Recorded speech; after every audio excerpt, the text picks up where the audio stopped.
محمد وسیم صاحب برما سے آپ ایک سوال کرتے ہیں، لکھتے ہیں مفتی صاحب میرا ایک اہم مسئلہ ہے، بتا دیجئے۔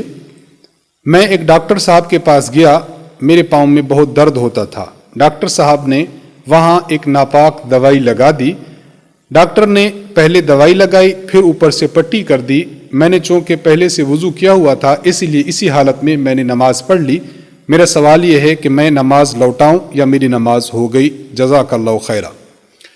دیکھیے، نماز پڑھنے کے لیے مختلف شرائط ہیں جو قرآن اور حدیث میں موجود ہیں۔ ایک شرط یہ ہے کہ نماز پڑھنے والے نمازی کا ٹوٹلی جسم پاک ہونا چاہیے۔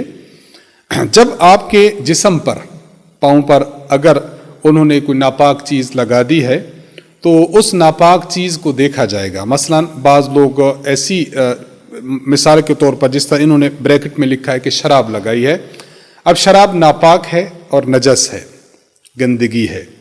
اگر شراب جو ہے یا کوئی اور ناپاک چیز ایسی ہے جس کو نجاست غلیظہ کہتے ہیں، جس کی نجاست اور جس کی ناپاکی بہت زیادہ سخت ہو، اگر وہ چیز آپ کے جسم کو لگی ہے اور اگر آپ ایک سرکل لیتے ہیں اور اس ایک سرکل کا ڈائیمیٹر آپ 1 انچ لیتے ہیں، مثلا جتنا کہ ایک روپیہ یا ایک سکہ ہوتا ہے، اگر ایک سرکل ہے اور اس کو 1 انچ اس کا ڈائیمیٹر ہو، اتنے حصے پر وہ ناپاک دوائی لگی یا اس سے کم حصے پر وہ ناپاک دوائی لگی اور آپ نے اس کے ساتھ نماز پڑھ لی تو آپ کی نماز ہو جائے گی۔ اور اگر یہ گندگی، نجاست اور ناپاکی اور پلیدی 1 انچ ڈائیمیٹر کے سرکل سے بڑھ جاتی ہے، وہ اس سے تھوڑا سا زائد ہو گئی، اس سے بڑھ جاتی ہے، تو اب نماز اس کے ساتھ پڑھنے سے نماز ادا نہیں ہوگی، آپ کو دوبارہ پڑھنا واجب ہے۔ تو ایک تو آپ یہ دیکھ لیجئے کہ اگر آپ کے پاؤں پر جو انہوں نے شراب کہہ دیں یا جو ناپاک دوائی لگائی ہے، اگر وہ 1 انچ ڈائیمیٹر یا اس سے کم تھی تو نماز ہو گئی، اور اس سے زائد تھی تو آپ کی نماز نہیں ہوئی۔